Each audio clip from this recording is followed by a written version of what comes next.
1 for 4 yesterday. The pitch swung on, hit in the air to right. Ford is back on the track. It's off the high net. 1 run scores. Tapia heads to third. Harlan on to second. The throw-in gets away from Patrick Sanchez. Stays on the infield, so they've had success in that regard against the Bird Dawgs. Del Rosario swings. Hits it high in the air to left. Masterman back on the track. Forget about it.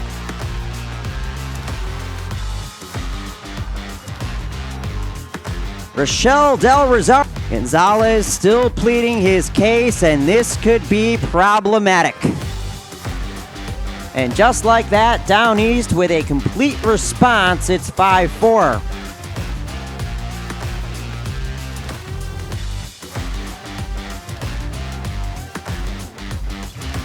That marks